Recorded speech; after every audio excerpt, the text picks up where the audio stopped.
Hi everybody.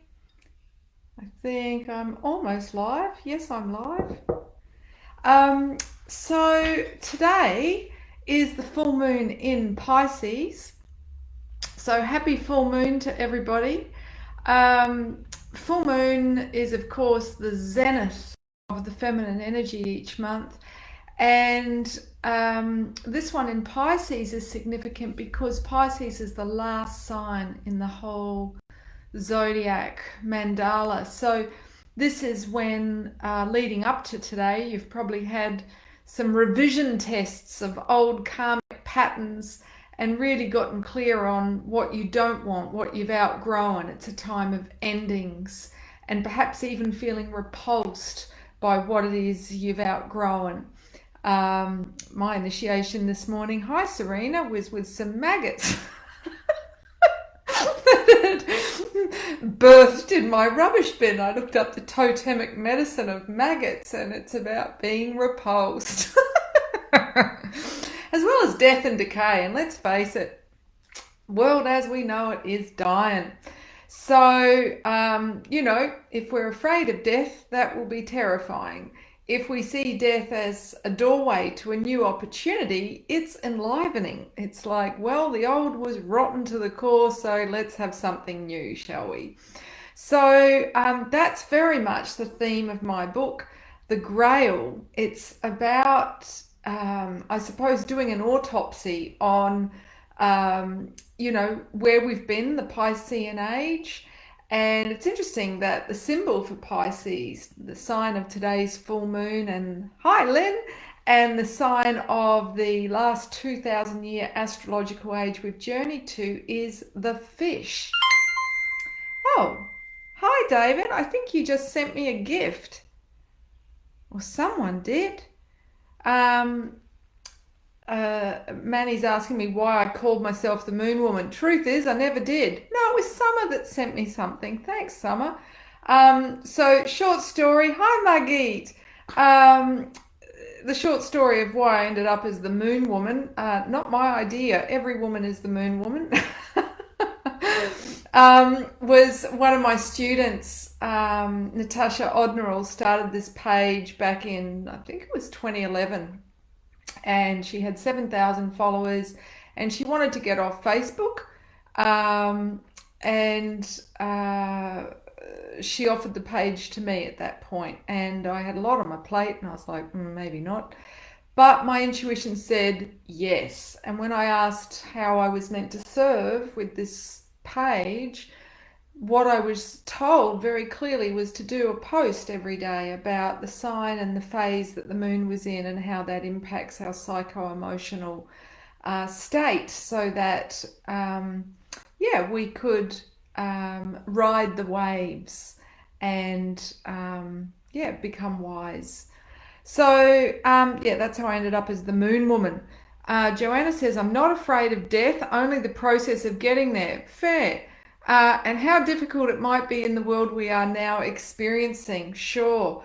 Look, I posted on my personal timeline earlier this week, which is Tanishka Tantrika, a wonderful transcript, which I highly recommend you go and have a listen to. It's been recorded by a hypnotherapist called Alison Coe, and she had so many of her clients all sharing they had a very similar vision when under hypnosis of the future. And so she recorded one of them that was very detailed and, might I say, very positive. And she reads this transcript out in the YouTube video that I shared on my timeline on Tanishka Tantrika. And it really resonates deeply with what I've always known in my soul that we're here for the shift. Whether you know it as the pole shift, the paradigm shift, the shift into the Aquarian age, the golden age, the age of light, but all of the crap that's now happening on the planet, the transition phase of the Great Rebirth, is all a sign we're getting closer and closer to the dawning of that new age. So if you're feeling rather despondent and scared about all the darkness that's happening on the planet, I highly recommend you go and listen to that because it will. Uh, Maurice, g'day. What's the topic? Well, the topic for today is that I'm going to be speaking about my latest book called The Grail, which is, of course, about the Holy Grail, considered the greatest mystery of all time. And I'm going to share why I wrote the book and what the intention is of this book, why it's timely, and invite questions if anyone's got any questions about it. So first of all, let me start by just having a slug on my hibiscus tea. I'm on day 2 of my 9-day liver cleanse for the equinox. Got to stay hydrated. So so nice to have those of you here live. Thanks for joining me.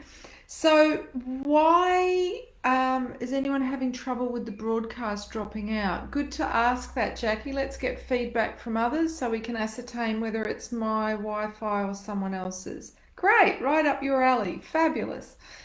Okay, so first of all, this book on the Grail, it was 2008 when I heard a voice. It said it's time to awaken the Grail codes. And through synchronicity, I happened to see another channel in France receive the same message the same week. So, like all the ancient teachings and wisdoms, they're encoded into our matrix, into our DNA.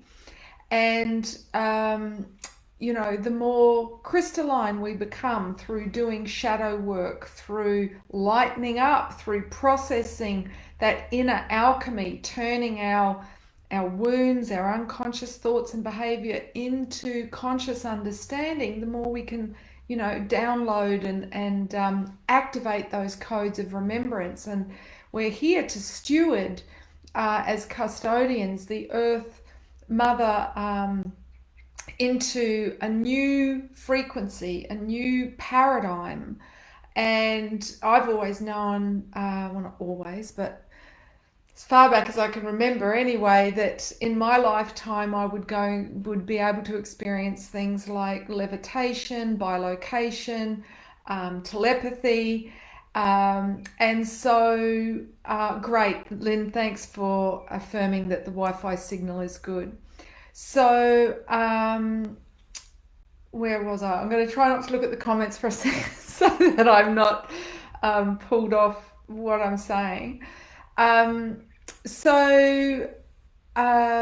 It's, we're living through revelations, which is not, hell and damnation. It's the revealing of truth, revelatio, the Latin.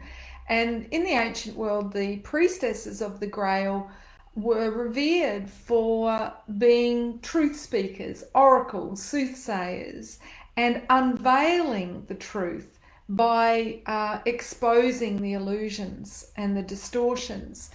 And so the priestesses were well, let's face it, they were the biggest threat to the rise of the empires. And so hence we had this huge persecution campaign of any mystics that started in ancient Rome. They were the ones that outlawed the Grail practices. And here's a bit of a bomb. They then brought out the Roman Catholic church and doctrine, and that appropriated and distorted a lot of the ancient Grail ceremonies. So hence the fish, as I started talking about, the symbol of Pisces full moon today, the sign of the mystic. And those that have been reading my posts about the Grail the last 2 weeks, I've been giving little snippets from the book. So the fish originally was not a symbol of Christianity, it was a symbol of the mystic. So the fishermen that, Yeshua had around him as his disciples were mystics. They weren't literal fishermen. If we look at sacred texts through the 10% rational mind, we only see it as a literal meaning, which is fundamentalism. It's pretty much the definition of fundamentalism. Whereas if we understand that sacred texts speaking symbolically. Okay, it's metaphoric, and it's very much about highlighting the mythos, which is the reality of the inner realm. And that's why, films like Avatar and Star Wars and Lord of the Rings really capture our attention as a world soul, because they speak to the mythos, to the archetypal mythic lessons that we are all journeying as souls. And that's what this book is. It's basically a map to us reclaiming our sovereignty, okay? So becoming kings and queens in our own right, rather than scared little children that seek to be governed externally. And it's literally a step by step playbook to reclaim the sacred and natural way of living that was our birthright, our sacred birthright that was taken from us, stolen from us. And the Grail I speak about in chapter 2, all the claims about the Grail. There has been so much deliberate misinformation disseminated about the Grail so that people wouldn't know the truth, because like this, the adage, the truth will set us free. When we know the truth, then nobody can manipulate us, nobody can dominate us using fear and intimidation. So why did I write the book? Well, I believe it's the main reason that I am here in this incarnation, that this is my greatest gift that I can give to humanity at this time of crossroads. But it's to reinstate the ancient wisdom of the original religion of love that was followed all throughout Europa and Bridget's Isles before the empires renamed them Europe and the British Isles. And it's a framework of teachings and practices that can help us to live in alignment with the natural cycles, to help us to mature and to grow like the sacred spiral, that Fibonacci sequence, so that we can become a man or a woman for all seasons. We can not fear aging, not fear the unknown, not fear death, not fear change, because all of that is fear of the feminine. The feminine is the unknown. The feminine is the agent of change, and that often comes in the form of death and decay and chaos. So the people that are struggling most at the moment with this huge global transition between the ages of Pisces and Aquarius are those who haven't yet been initiated into understanding the true feminine, so that they can make peace with the feminine traits within themselves. And given that we've all grown up in a patriarchal culture, and what's patriarchy? It's not men winning, and it's not, men against women. Patriarchy is simply a culture where the feminine traits and the feminine values are not understood and honored. So what happens is the feminine is expressed in a distorted way, okay? And so we learn to fear and mistrust the feminine and be at war with the feminine traits within ourselves.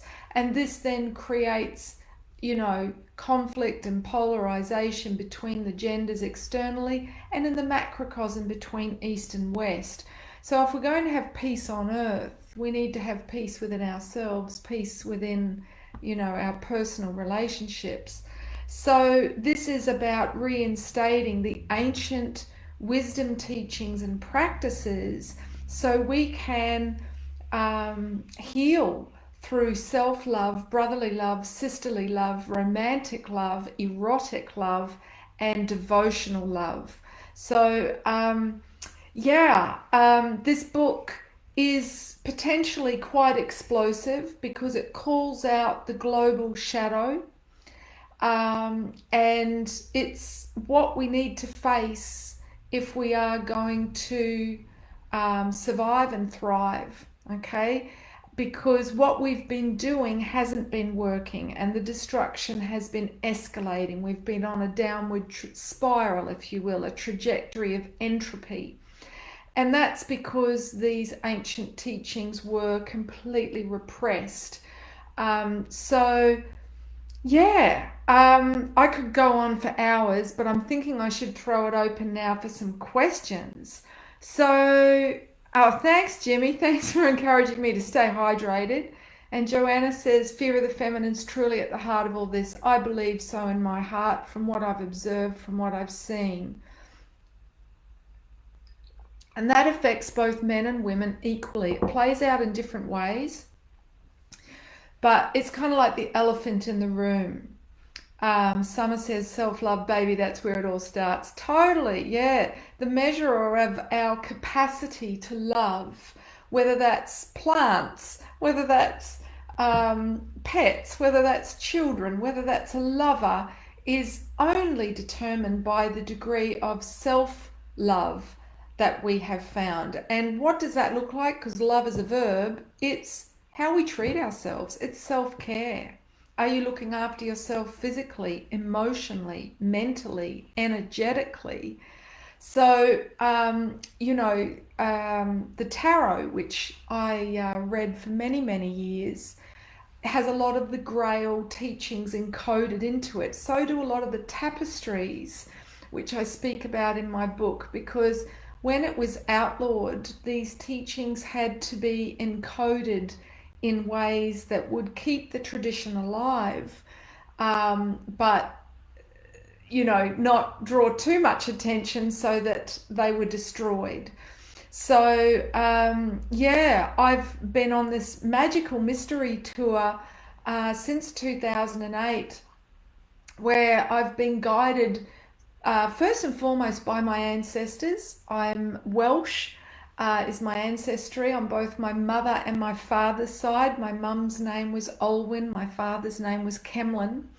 And my father, his family's origins are Anglesey, which is the tiny little island off the north of Wales. And this was the headquarters of the Druids. The Druids were the brotherhood that served the Grail. And it was the place that was the final last bastion that held off the Roman army, because the women were as fierce at warcraft in defending their children and their homes as the men. So I'm proud to say that my ancestors have been at my back and guiding me through serendipity, through, you know, um, reclaiming these traditions. But there have been so many incredible moments, like, for instance, when I cracked the code, so to speak, of the Grail, the symbol of the sacred masculine was the stag deer. And you'll notice that the stag deer has, in the last 5 to 10 years, just been everywhere, in our pop culture. It's coming back. The unicorn is another symbol of the sacred masculine. And that's another symbol that we're seeing everywhere, particularly, the crystal kids, the new incoming souls. They're absolutely unicorn obsessed, and they're all here to help return the holy sun, the sun god, the sun king, the solar logos, the energy of the sacred masculine. And the book, The Grail, is dedicated to that, okay? But it's not just for men, but I hope that men all over the planet read this book, because it's intended as a gift to help heal the wounds of the masculine so they can embody the sacred masculine.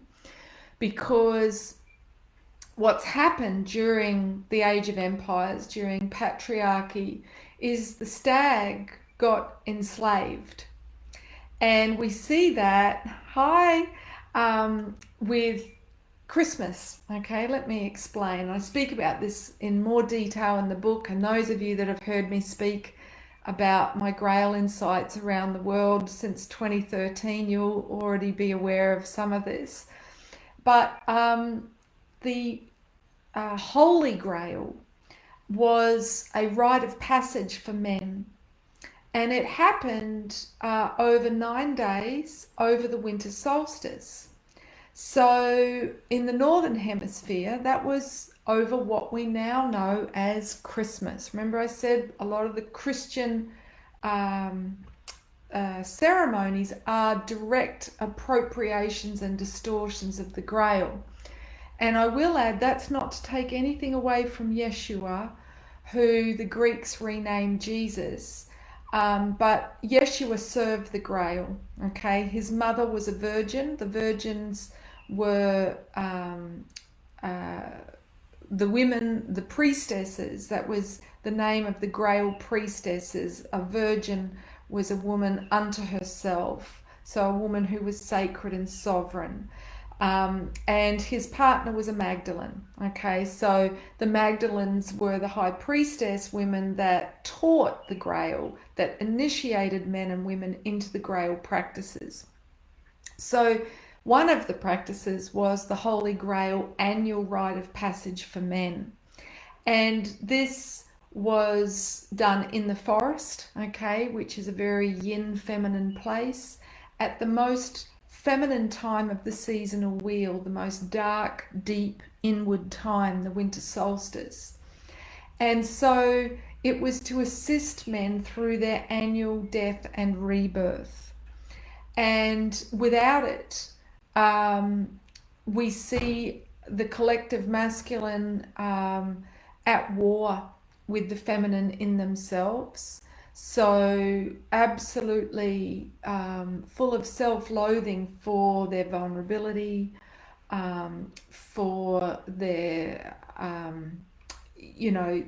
their sensitivity, all the sort of softer aspects, which are the gifts like compassion and empathy and wisdom. We get those through going to the bottom of the well, through going into a state of crises. And this is a shamanic death and rebirth. So there wasn't meant to be just one holy son who came to save us all. It's every man. And so this is about, Margit says the unicorn tapestries in NYC are amazing. Someone commented on my page this week they had seen the Hunt for the Unicorn series of tapestries in Scotland. So yeah, I would love to see those for real. I'm sure after the silliness has passed, we will be able to travel again. And I'm not referring to having RNA gene therapy. So, where was I? Has anyone got any questions? Because I'm just like monologuing here. Has anyone got any questions about the Grail, about my new book and what it's about? Emma, I totally agree with you about the gaslighting, love. No questions? I want to say there's no silly question. Okay, so yeah, if you get to feel to ask anything, please don't be shy. I absolutely welcome your questions. I know, I'll ask a question. Has anyone read the first chapter, which is available free? I'll come back to you, Jemmy. Has anyone read the first chapter that I posted on the new moon? Oh, thanks, Angela. I'll take that. You want me to talk about it for a bit more? Wow, okay, lots of questions coming in. What's the best way to get the book? Okay, thanks, Maz. Oh, hi, Norma. So basically, on the new moon in Virgo, exactly 2 weeks ago today, I launched pre-sales for the book. So what that means is you can go and pre-order the Kindle version. The paperback Amazon won't allow pre-sales for independent authors, so you can only pre-order the Kindle. But when you go to pre-order it, you can download the app free, so you don't need a Kindle reader and you can read it easily on your phone or your computer, so or your tablet. So I only found that out yesterday. So yeah. Um, where was I? So yeah, there's I put a link in the description for today's live. If you click that, you can go and read the first chapter, and if you enjoy that, you can click the link to pre-order, and then you get instant access to chapters 2 and 3. The book will be launched, available as a paperback as well as the full book on Kindle on the 22nd of the 2nd, 2022. And that's because I've been seeing 222 everywhere, often 3 times a day for at least the last year. And my knowing is that is for 2 reasons. One is 2 is about harmony and cooperation and partnership. That is the ethos of the Grail. It's about how we find our power by coming together in a spirit of cooperation rather than competition and division.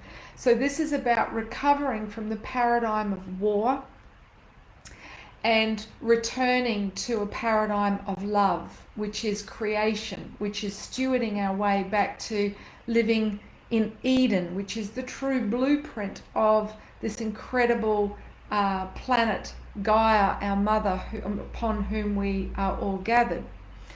So yeah, sorry Angela, you will have to wait that long because I'm pumping out 2 chapters a month at the moment. So I can see a few questions here, so I'm just going to scroll up and read them. Marisa says, you mentioned the Magdalens, can you tell us more about them? Yeah, sure. So the Magdalens, you know, when people think of Magdalene, of course they think of Mary. She was just one, okay? So the Magdalens were women who dedicated themselves to serve the Grail. And what is the Grail? Well, the Grail is the wisdom of the cycles. And the reason it was women that taught this to men and women was that we journey the cycles every month. So we get put through a shamanic death and rebirth every month when we menstruate. So we have 2 weeks from when we finish our menstruation up to ovulation, when we're on the up. And we're social, and we're loving, and we've got energy, we've got more stamina, we've got more physical strength. We're more out there, you know. Then, after ovulation, boom, the wheel starts to turn and we start to go inward. We start to become increasingly sensitive, increasingly reclusive. We notice the shadow more. So what do I mean by shadow? We notice the unconscious behaviors of people. And the closer we get to menstruation, we can't not speak the shadow truth that we're seeing, okay? And that's why the feminine has been vilified and scapegoated by our culture, which lost all of its rites of passage, so it failed to mature. And when the collective psyche is immature, it doesn't want to hear the shadow truth. It'll shoot the messenger. So much easier to burn a bunch of mystics. Oh, wow. I just heard a big clap of thunder then. How wonderful. And we've got lovely heavy rains here at Lennox Head, where I'm currently in New South Wales, Australia. And of course, a lot of you are going to have rain today because it's full moon in Pisces, which is a water sign, and it's the sign of the mystic. So that's why I'm doing this today. But so the Magdalens were women that, first of all, would initiate girls when they started cycling with the moon into their womanhood to help them journey that cycle energetically, psychologically, and emotionally. Because what's happened in our patriarchal culture without the Grail traditions, you get handed some sanitary pads or tampons and that's it. And it's like, what the fuck? Like, oh my God, I've got to try and process the fact I could have a child, that I'm going to bleed once a month. Like, it is such a shock for little girls, and there's no support for them to integrate that huge loss of innocence. And boys don't get an equivalent, okay? In the ancient world, they did. They understood that girls get initiated into womanhood by their bodies, so they have to grow up. But boys, if they don't get an equivalent rite of passage, then their psyche isn't going to mature. And this is why so many men struggle to transition through their chronological life phases. You know, I know the father of my child freaked out at the birth, understandably, because he hadn't had preparatory rite of initiation. So that was his first blood rite, which is very shocking for a man if he hasn't had previous initiations. So, you know, this is about us reinstating cyclic wisdom, and the Grail refers to the womb in an initiated woman, a woman who's been initiated into the mysteries of the Grail.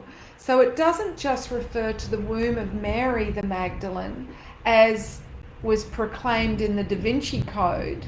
Okay, that was, you know, a tiny piece, but again, distorted, you know, making the Grail about genetic rights of claim. I mean, that's something that the dynastic families are absolutely obsessed with their genetics, with their bloodlines, because let's face it, they're eugenicists.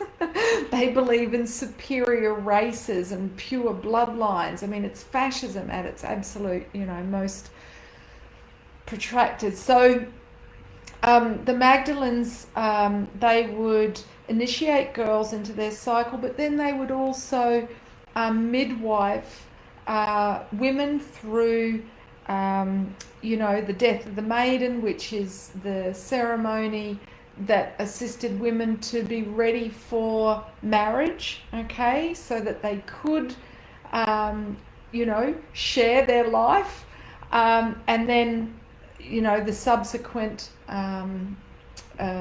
rites of passage of birth, of perimenopause, of moon pause, and so on. Now, here's the thing. A lot of people didn't realize, myself included many years ago, that the Magdalens also initiated men. Now, I used to think, oh, you know, if a woman's initiating a man, that would be emasculating for him. Well, this is the opposite of the truth. So men would be initiated into manhood by men, okay? That is very much a men's only rite of passage, where the boys are taken away with the men and they have to face their fear, okay? Usually the fear of the dark, by spending a night alone out in the wilderness, in the bush, which is the feminine, Mother Nature, yeah? Hearing the sounds, feeling the energies of the devic realm. Yeah, that's pretty scary for a kid. So that's their first initiation. And the second initiation, which was into the Grail mysteries, was done by the women. And that happened when men turned 21.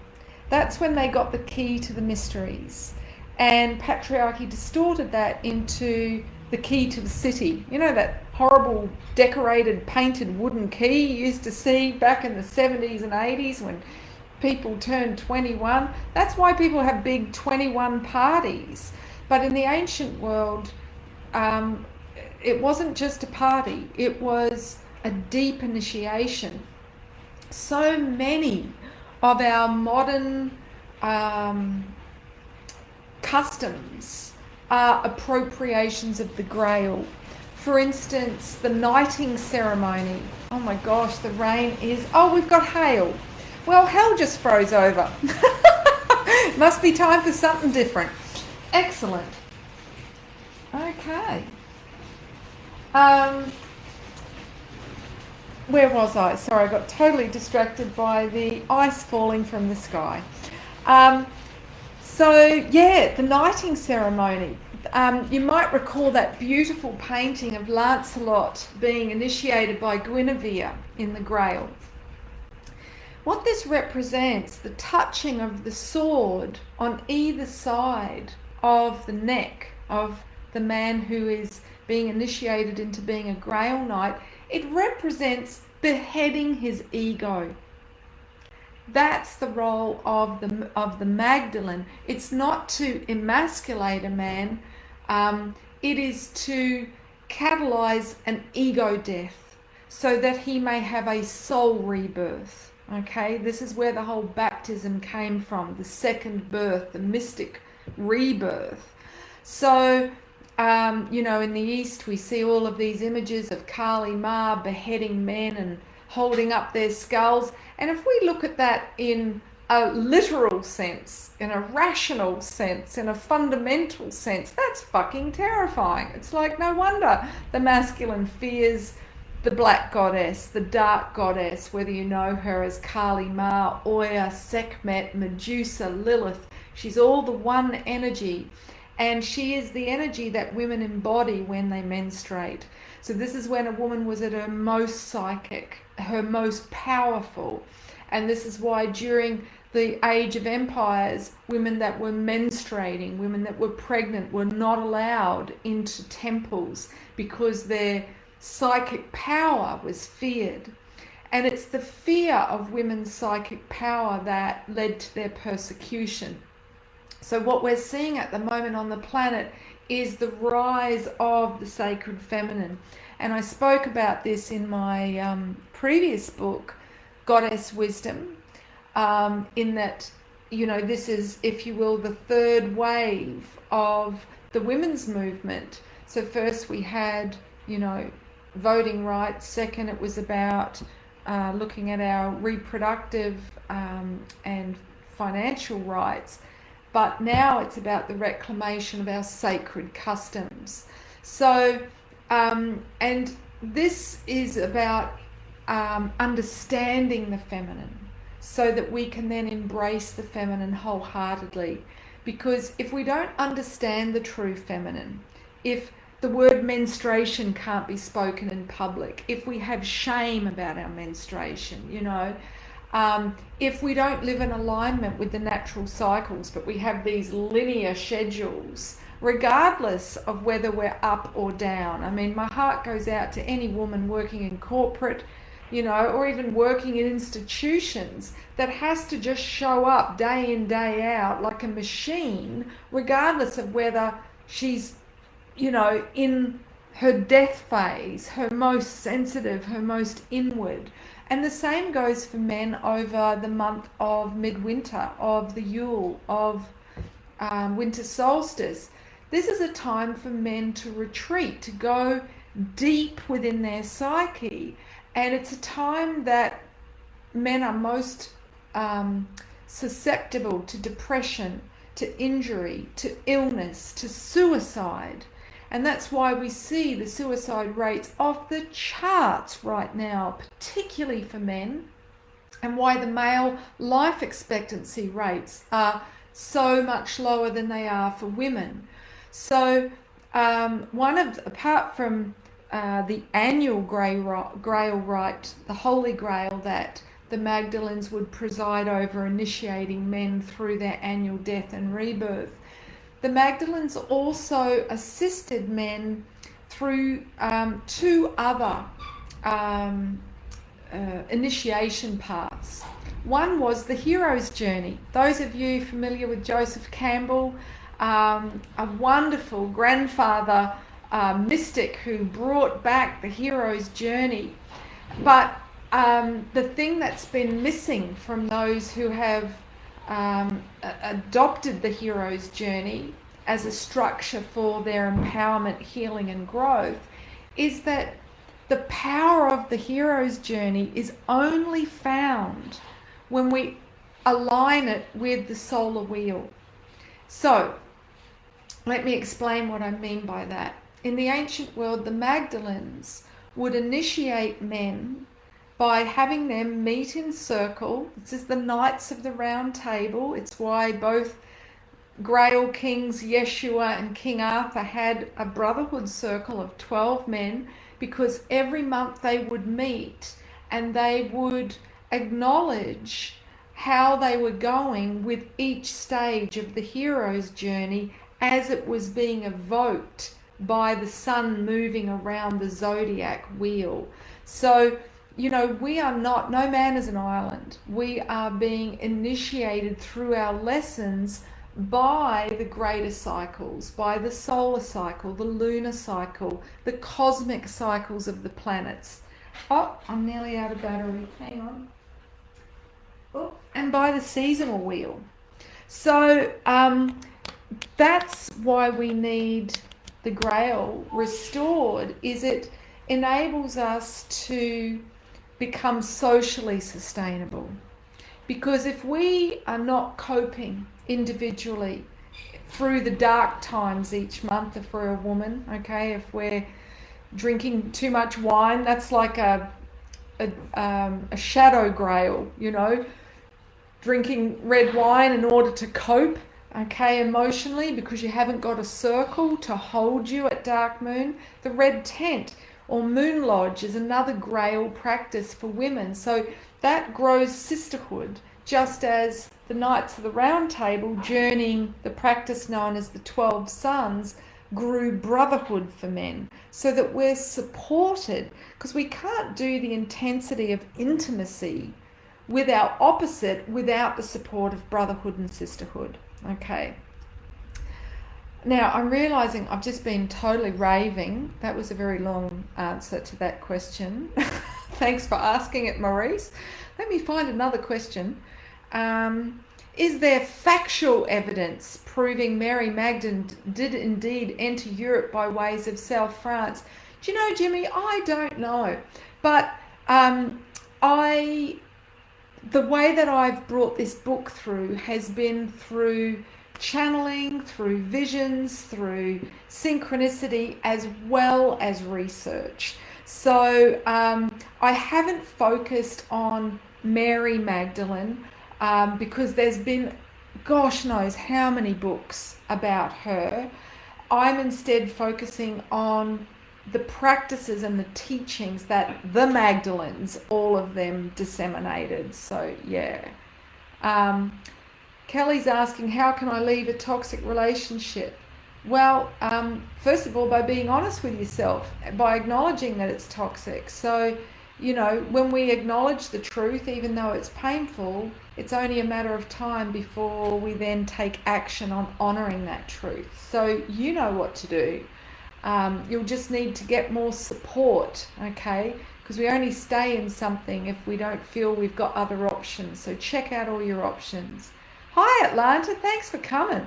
How to embody the energy of the Grail on a day-to-day basis? That's a great question. Well, in a nutshell, I'd say follow the Moon Woman page, because on a day-to-day basis, we have the moon shifting every 2.5 days into a new sign. But every day, the moon phase is changing. And the moon is what influences our inner self, which is our psycho-emotional self.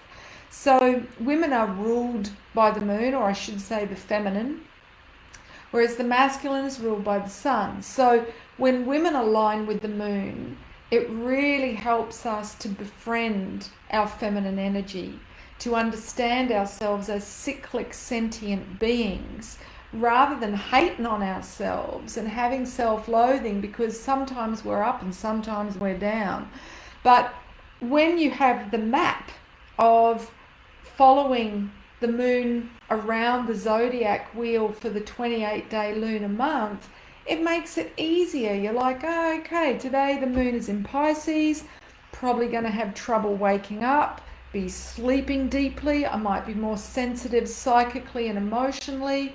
I'm going to be acknowledging the things that I've outgrown, that I need to let go of. So as soon as you've got a map, it's like, right, it's easy to transmute potentially painful situations or drama, karma drama, into insight, into wisdom. Okay, so that's what this is about. It's about the getting of wisdom. Great question.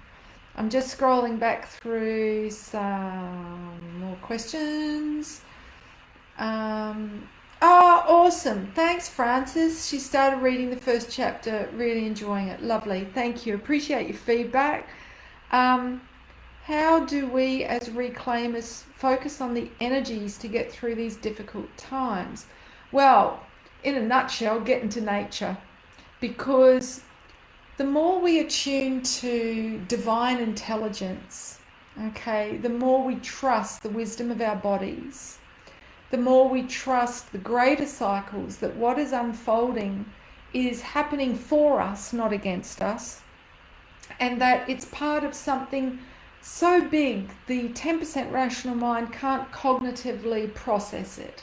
So at some point we have to surrender to that which is unknowable, that which is, the creative intelligence, the quantum field, which is so much more intelligent than anything we could create with our 10% rational mind. And we are at a crossroads right now between whether we choose the trajectory of divine intelligence or artificial intelligence. And divine intelligence is when the ego has been humbled, when the soul is dominant. And artificial intelligence is created from the mind, and it's when the ego is dominant, and it unconsciously creates destruction rather than creation. So our greatest challenge right now is to go through, an ego death. And how does that happen? Well, it's like a day of reckoning, judgment day, with ourselves. It's not some dude with a beard and sandals and wearing a white robe saying you're in trouble. Like that great meme, Jesus is coming, look busy. It's really facing ourselves, really being honest with ourselves and going, right, how am I my own worst enemy? How am I creating a negative headspace? Yeah, this is time for us to face our fears directly, because if we're not doing that, we will be manipulated by our fears, by those that have so much fear. They are seeking complete dominance and control because they don't trust the divine plan that's unfolding. So rather than fearing those who are attempting to wield power to dominate and control, we need to have compassion for them and realize they're the most scared of all. Like in The Wizard of Oz, the little man Oz behind that huge projection.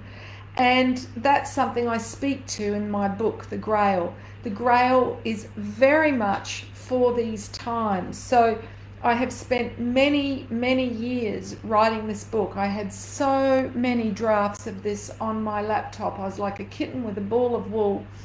It just meant so much to me. I wanted to get it right. And there have been so many personal initiations I've been put through writing this. It has been humbling my ego again and again and again. So through me seeing my own shadow and having to process my experience of the shadow in the world. So this is a distillation of that. And so, of course, it comes out when I hit 50.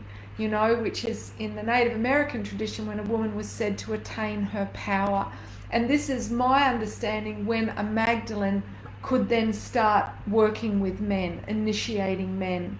And I began that this year, initiating men around the hero's journey in the practice of the 12 sons. And for any of the brothers listening or women that have sons or partners that they're thinking, oh yeah, that could be good, that will be starting again when the sun moves into Aries in April 2022, if you want to join me for that. But I do have another Grail initiation path for men coming up on November 1st. This one is Rainbow Warrior, and this is initiating men to look at their shadow at the 7 gates. What do I mean by that? Well, the male psyche is comprised of 7 masculine archetypes, or the 7 faces of the God within. And these govern the chakras, the stargates or vortices that act as keys to opening our multi-dimensional perception. And right now, our challenge is to go from being 3D dominant beings, so solar plexus, mind dominant beings, only perceiving life as physical, emotional, and mental, to having a breakthrough into the heart, becoming sentient, feeling, empathic beings, so we can then experience the higher dimensions available to us as we go through the photon belt, through the galactic tidal wave of light, through the influx of gamma rays that will change our DNA structure, so we are again the 12-strand DNA beings who have supernatural, superhuman gifts, not the distortion of that, which is the AI version where we change our DNA so that we're filled with graphene, a toxic chemical, so that we can be more machine than human, like Darth Vader, which is why our superheroes have appeared more machine than men over the last 10 years. So yeah, for the brothers that are interested in journeying the Rainbow Warrior initiation with me, it starts November 1st and it goes for 7 weeks. 1 week we journey each of the masculine archetypes that govern the chakras, and it is a fast track way to activate your power, okay? To activate the Rainbow Serpent up from the center of the earth, up through each of your bioelectric substations, to clear out and integrate the shadow, to awaken the cobra, which is why in ancient Egypt the pharaohs wore the cobra headdress, okay? It was because they had awakened their kundalini, and this is what the Magdalens did. They awakened the kundalini, which is from the kunda gland, and another word that sounds very similar, it's the activation of the bioelectricity of the body, also known as Shakti, but the energy of the earth. And only by activating this can we integrate the influx of photon energy and gamma rays, which, you know, we're about to shift into in 2022. That's another reason the book is wanting to be birthed now, because it's a preparation for the shift, the quantum shift. So yeah, that's just a call out to say, get ready. You know, this is a time for us to really activate our own personal alchemy through doing shadow work, and a lot of the Grail practices do focus on going down. So if we think about the feminine, the path of the masculine is the white path up to spirit. The path of the feminine is the red path, the path of Tantra, the path of the Grail, down into the earth, down into the shadow, into the underworld or the subconscious. So this is a great time to be doing subconscious healing work, hypnotherapy, theta, kahuna sessions, emotional freedom technique, anything where we're going deep into the wound, deep into breath work is another great experiential process, anything that takes us into trance dance, so we can move through transformation, so we can go into the wound rather than running away from it like we do when we're immature. It's like, give me a pill, you know, distract me with virtual realities, yeah, la la la, tell me, you know, if I just abdicate all my power to the men in white coats, I'll be okay. No, we are the shamans, we are the healers. And the way we heal is through going into the trauma and transmuting it. So that's why all of the trauma triggers are coming up right now, so that we can go through this detoxification, this purification, because the Rainbow Serpent within the earth is rising. And so what does Kundalini do when it activates, when it rises? It brings up intense emotion to bring us into the present tense. And that brings up extreme emotion, which is why people are having, you know, such horrible interactions on social media, you know, spewing their shadow over each other rather than taking responsibility for it and transmuting it, which is the way of the serpent. And yes, the serpent was sacred to the Grail and the sacred mysteries of the feminine, because like the serpent, we shed our skin, the uterine lining, every month. If we're not shedding our skin every season, every month, you know, we stagnate. And what does a river do when it stagnates? It becomes clouded. We can't see clearly. It might even stink. It becomes toxic to drink. So, you know, this is about understanding that we are the chalice, and the waters of our body, our sacred blood, our sacred sexual fluids, are precious. They are filled with alchemical gems. And I speak about that more in my video series, Initiation, The Sacred Power of Love, Blood, Sex and Death, which is not a gore fest. It's the absolute opposite. It's about the sacred power of our taboos. And you can find that on my website, themoonwoman.com, if you're interested. Anyway, I got onto another rave there. Are there any more questions? Comment moderation. I can't see the rest of the comments. If you've got a question for me, just type it in and I'll see what I can do.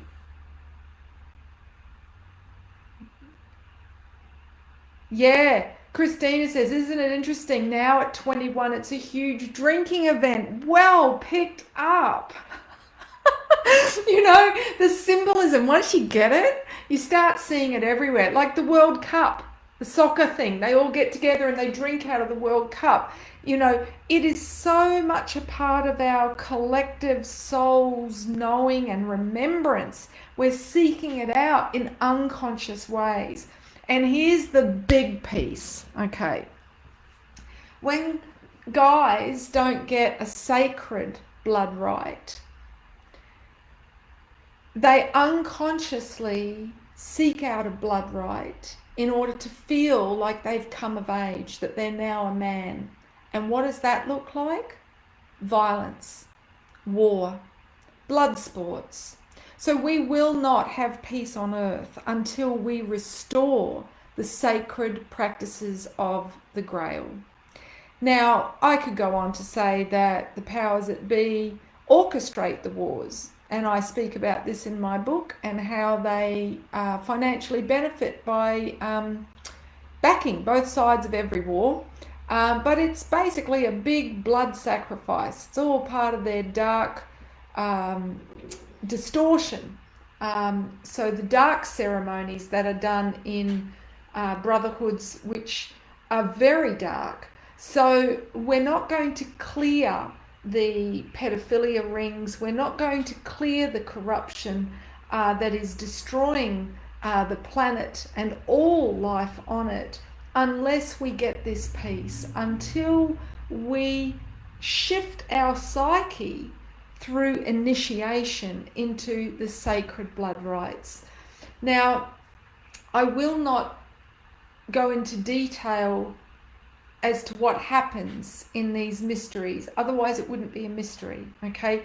The whole potency of a mystery is that you willingly step into it going, okay, I surrender, okay? That's the biggest test for the ego, because the ego wants to know straight up front, like, what am I going to get out of this? Am I going to get a good bang for my buck? Is this going to be time and money well spent?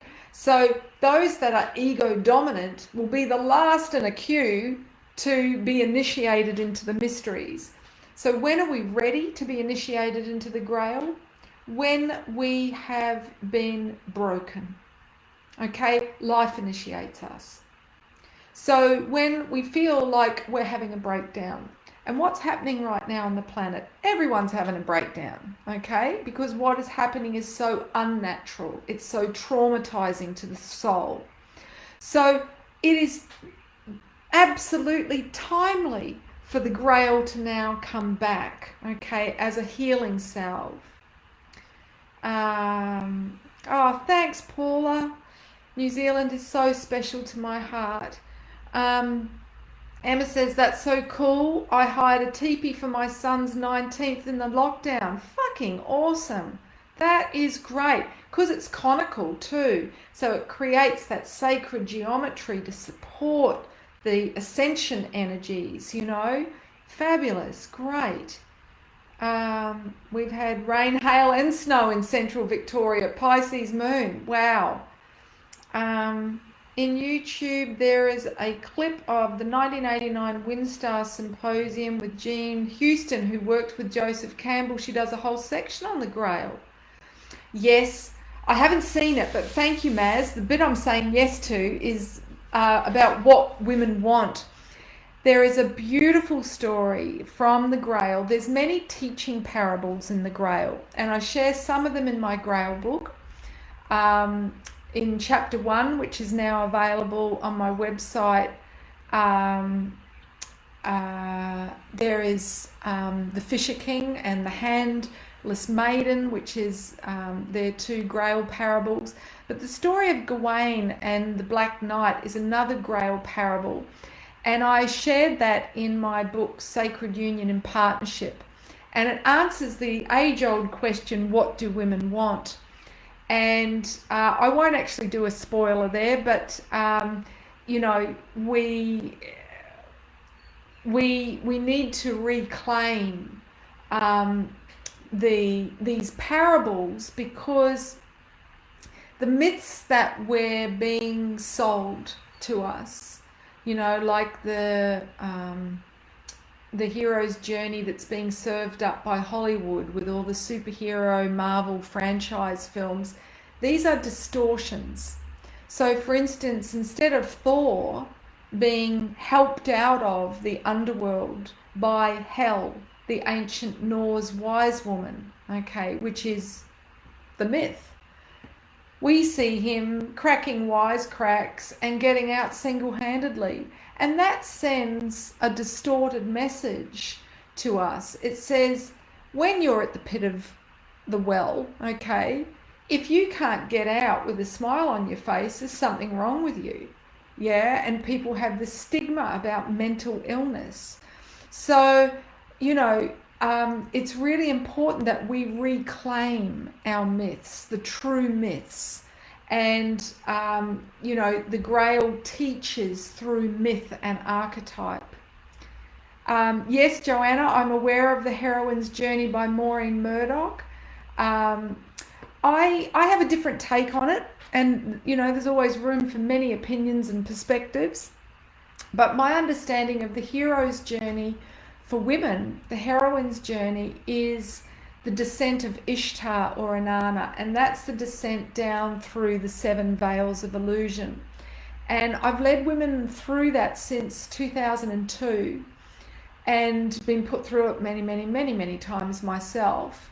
And through that, we internally make the shift from maiden to queen, okay? From being a girl who doesn't know herself, like Eve, who seeks to please and, you know, tries to get validation, she's lovable and beautiful, to becoming a woman who is sovereign, okay? A woman who has filled her cup, her grail, with self-love. So this is, you know, one of the first initiations that women receive in the Grail. And if you're interested to know more about that, you can check out Inner Goddess course, and also my first book is that, The Inner Goddess. So yeah, Marie says, I think a mini introductory book on the Magdalens could be great to bring the concepts in bite-sized amounts. Well, I'm sure it could, but I've done a whole chapter on the Magdalens in my book on the Grail. That's chapter 4. So that's my offering anyway.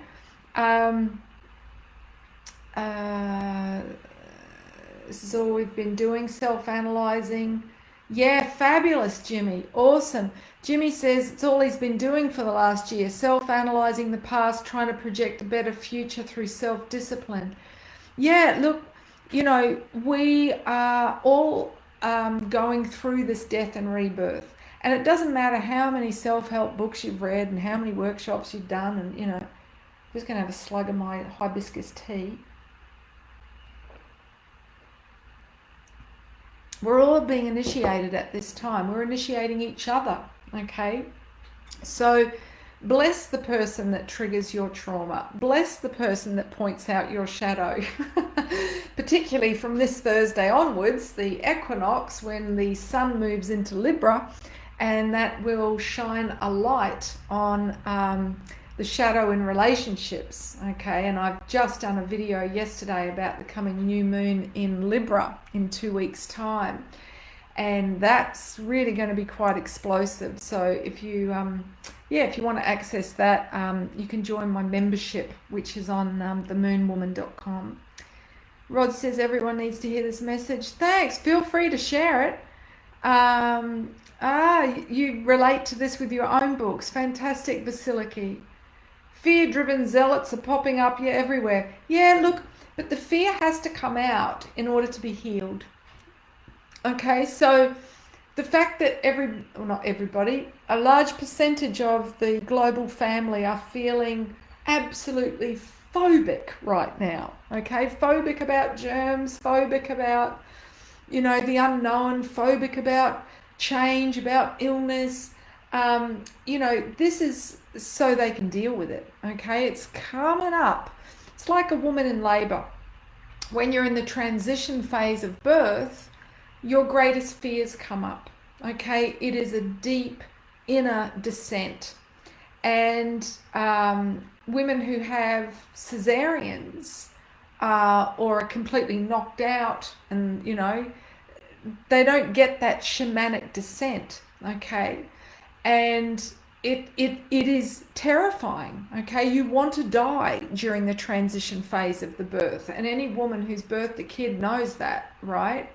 So it makes sense that the women who have journeyed that shamanic descent and rebirthed themselves, gone through the death of the maiden, through birthing a child, are going to be offering counsel for those that are freaking out right now about what's happening on the planet, because this is the transition phase of our global rebirth, when we're seeing all our greatest nightmares and fears projected back at us in the hologram of our reality.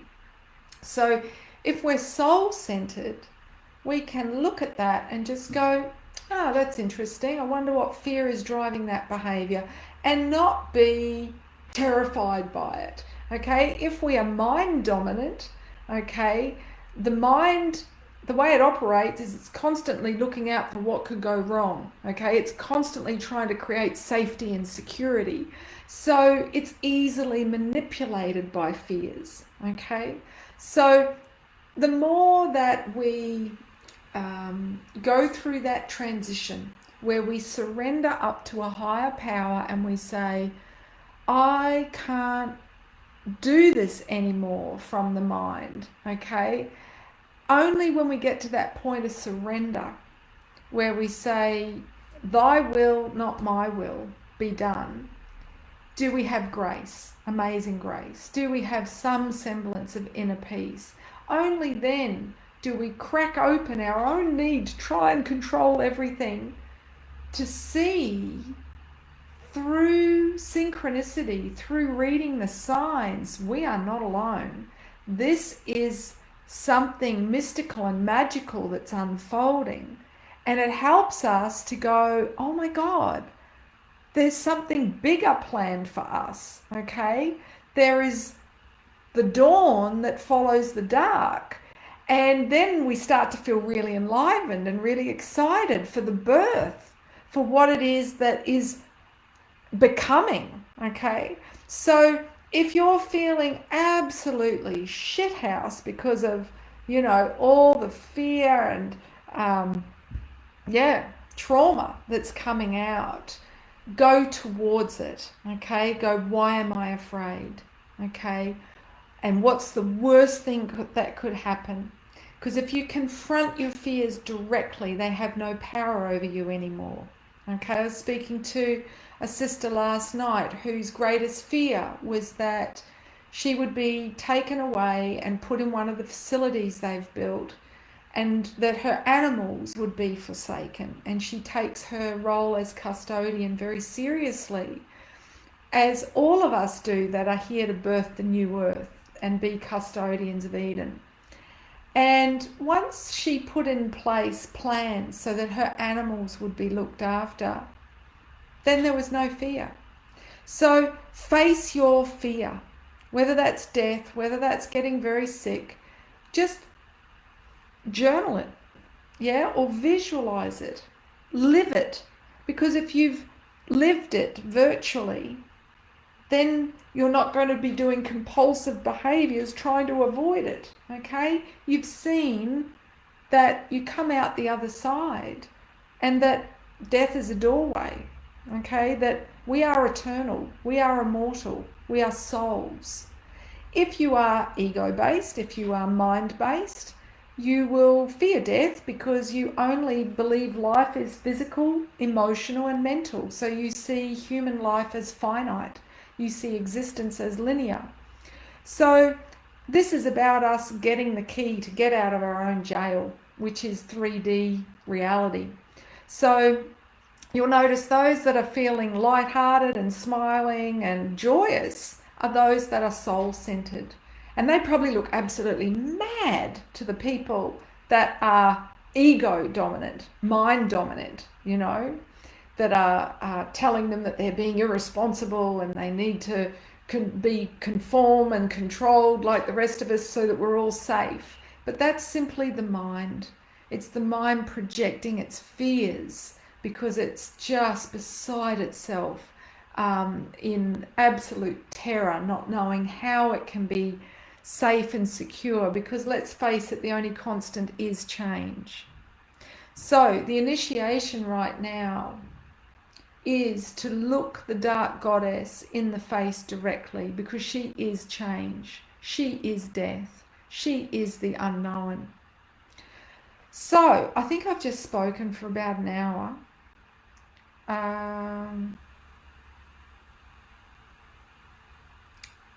I'm just checking that there's no other questions. Oh, what does gaslighting mean? Well, gaslighting is when someone is humoring you and telling you that something's true when it isn't. And the term came from a real life story of a husband and wife. Every day he would turn the gas lighting down a little bit and she'd be like, it's getting darker in here, and he's like, no, it's all in your head. So he literally made her feel crazy. So yeah, we're seeing a lot of that right now on the planet. People that are speaking the truth are being made out to be crazy, and that's how the mystic was denigrated and dismissed. It's like, oh, they're crazy, don't listen to them. But let us remember Cassandra, the priestess, the daughter of King Priam, who foresaw the fall of Troy. No one believed her. They thought she was crazy, including her own father, who locked her in a turret. So it's time to listen to the mystics. It's time to listen to those, for fear of, you know, why do people not listen to mystics? Because they fear they're crazy if they do. So we have to face our fear of being crazy. And the mystic is an archetype that has been completely repressed during patriarchy. And my book, The Grail, helps to honor that archetype and explain why it's so important that we have it on board within our psyche. If we're male or female, it makes no difference. And why the mystics are needed right now as way showers to steward us through the dark times as beacons of light and hope. So, yeah, just thanks, Maz. The Green Knight is a must watch. All right, I'll check that out. Thanks, Rod.